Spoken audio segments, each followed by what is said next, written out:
Mais la référence, c'est Purim, c'est pas Kippour.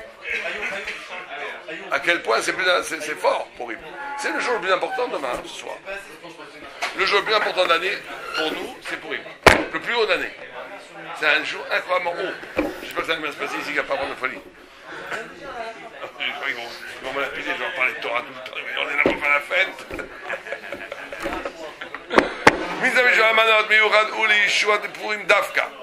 Or, on doit envoyer demain 2 cadeaux à un ami. 2 cadeaux à un ami. Et ces 2 cadeaux qu'on envoie à un ami, pas à 2 amis, minimum un ami, mais 2 cadeaux. 2 cadeaux qu'on envoie à un ami. Ah d'accord, c'est pas un cadeau à 2 amis. Non, il faut donner à 2 pauvres chaque fois de l'argent. Mais la mitzvah, c'est de donner 2 cadeaux à un ami. 2 mets différents. 2 mets différents à un ami. Maintenant, tu peux multiplier les amis. Mais le minimum syndical, c'est d'envoyer 2 cadeaux à un ami. 2 mets qui soient différents. Tu peux envoyer boisson et solide, mais c'est bien de faire 2 brachot, tu mets ça pour t'es pas obligé. Tu peux m'envoyer 2 morceaux de viande s'ils sont différents.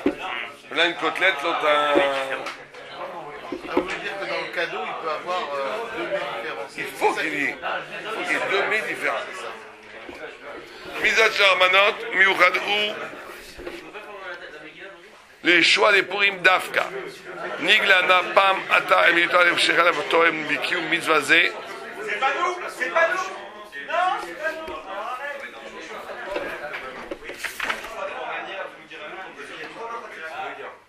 Allô? Oui, je t'ai pas rappelé. Non. Mais par contre, là aujourd'hui, il y a un point qui fait. Ce sont les commentaires qui ont été faits par qui? Le paradis de Tzrak. C'est Rav Houdner. C'est Rav Houdner.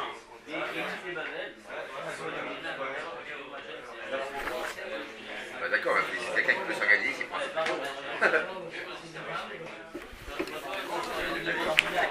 Donc il y a écrit, on fait juste ça, on s'en 5 minutes.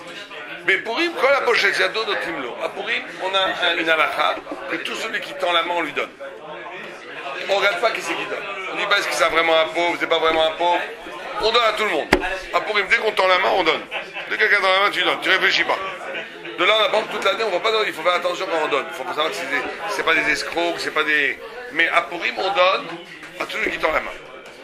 והריבותה של הממרה הווה נאמרה אם על הנותן ועל המקבל. הנותן נותן בלי בדיקה אם המקבל ראוי הוא לקבל. וכמו כן שפיה לו לאדם לעמוד עצמו במקבל, אבל מי שיודע בנפשו שקיבלה זו אינה ראוי לו. Et cette halakha, elle est donnée, elle est dit pour les deux. C'est-à-dire que toi, tu n'as pas besoin de chercher à qui tu donnes. Et quelqu'un qui veut prendre l'argent pour lui, il n'a pas besoin de se demander est-ce que j'ai vraiment le droit de le prendre. Ah, pour lui, tu peux prendre. Quelqu'un dit, est-ce que j'ai vraiment le droit de le prendre? Tu ne poses pas ce genre de questions à Purim. Tu as le droit de tendre la main et prendre.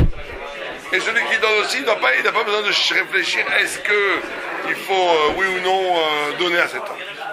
Ou malade varikaou, l'otiknov de asat adverot nikra ou mitam mafsik al teva lo. ואמרו חכמים שההפסק זהו בא להראות לנו כי שר עלי לאין איש לגנובה דעתה דרבה. Incroyable. Il y a écrit lo tignov, tu ne voleras pas. Or, après, quand on lit là-dedans, on dit lo tignov. Il y a un arrêt. Cet arrêt, elle est pour t'enseigner que tu as le droit de tromper ton maître, de voler l'esprit de ton maître. C'est quoi voler l'esprit de ton maître? C'est de te faire voir au maître. Tu as le droit de te faire voir au maître à un niveau spirituel que tu n'es pas. Tu as le droit de failloter, on va dire. Il y a un passouk dans les 10 commandements qui est récité d'une telle façon pour t'enseigner que tu aurais le droit de failloter devant ton maître. Ça veut dire quoi ça? Oh, on explique. On explique la chose suivante. J'ai allé des cas, parce que pourquoi est-ce qu'on faillote devant le maître? Pourquoi est-ce qu'on se fait montrer mieux que ce qu'on est devant le maître? Pour que le maître t'enseigne de la Torah mieux, qu'il fasse attention à toi plus, pour qu'il te donne plus de Torah. D'accord? Share more rabba ke more shamayim. Ve'im lo haya היתר זה נמצא שהנהגת יראת שמיים, כי אז היה מן הנמנשים להותר כזה. Donc il te dit une chose extraordinaire ici. Il te dit, un homme peut arriver à la vérité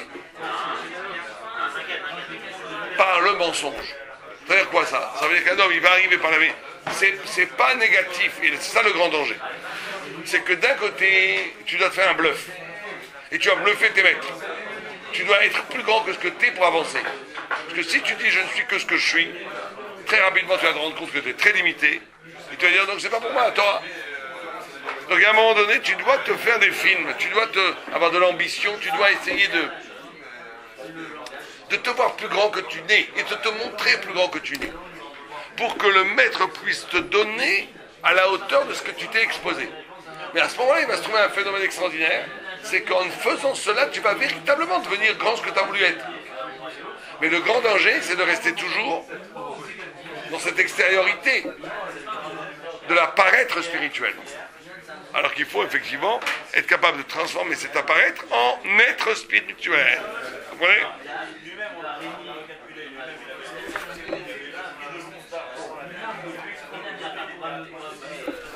Bien, on va être là, c'est ce qu'on voulait dire aujourd'hui.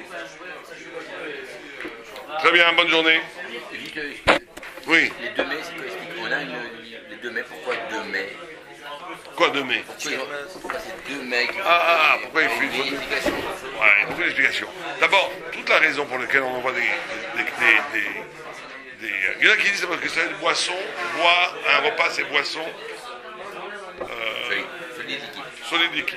Mais quand la halakha n'est pas comme ça qu'on peut envoyer aussi quelque chose qui est deux solides, c'est la notion du ribouille, la notion du peu. Tu montres que tu veux lui donner beaucoup. Quand je donne un cadeau, c'est bien. Quand je donne 2 cadeaux, regarde avec ta femme, si tu donnes un cadeau, elle dit attends, non, je t'apporte un deuxième cadeau. Alors elle n'en veut plus. C'est la notion, parce que toute la notion de Shlach Manot, c'est la notion de multiplier l'amour entre le peuple d'Israël. Pourquoi? Parce que on reçoit la Torah. Or, on ne peut pas recevoir la Torah s'il n'y a pas de Ichud Am Israël, si on n'est pas ensemble. Si on n'est pas tous ensemble dans l'amour, il y a une notion d'être ensemble dans l'amour. Donc, vous avez dit tout à l'heure, il n'y a pas de teshuva pour les. Non, c'est pas qu'il n'y a pas de tchouva, c'est que la Torah ne vient pas de la tchouva. La tchouva ne vient pas par le regret du mal, la Torah qu'on reçoit pour Purim, elle ne vient pas de la tchouva. Ça c'est Kippour. La Torah qu'on reçoit à Purim, c'est la capacité de dire, de te reconnaître dans le bien, pas te reconnaître dans l'abandon du mal. Et c'est le plus grand secret de Purim. Le plus grand secret de Purim, c'est d'arriver à un niveau de ivresse où je découvre au plus profond de moi une volonté qui est la volonté de Dieu elle-même. Quand tu arrives à ça à Purim, waouh, c'est le grand flash. Big flash. Mais c'est dur, hein, moi j'ai essayé on arrive là, parce qu'il faut boire énormément pour ça. Il faut arriver à un découvrir de toi-même, où la vérité de toi-même elle sort. On va bien rigoler demain, je crois. Hein? Et on va essayer. Il y en a qui tu vois ce qui sort. Il y en a qui sortent, c'est affreux. Ça sert rien. Genre des bêtises, quoi. Des grosses bêtises. Non, mais pire, ils disent qu'est-ce que c'est. Non, moi j'ai vu des Américains qui commençaient à dire qu'est-ce que je fous de ma vie. Il y a pas d'horaire demain. Ah ouais? Des horreurs, des gens qui regrettaient leur victoire. C'est lui qui m'a dit que. Qu'est-ce que ça fait? J'ai arrêté. Ok.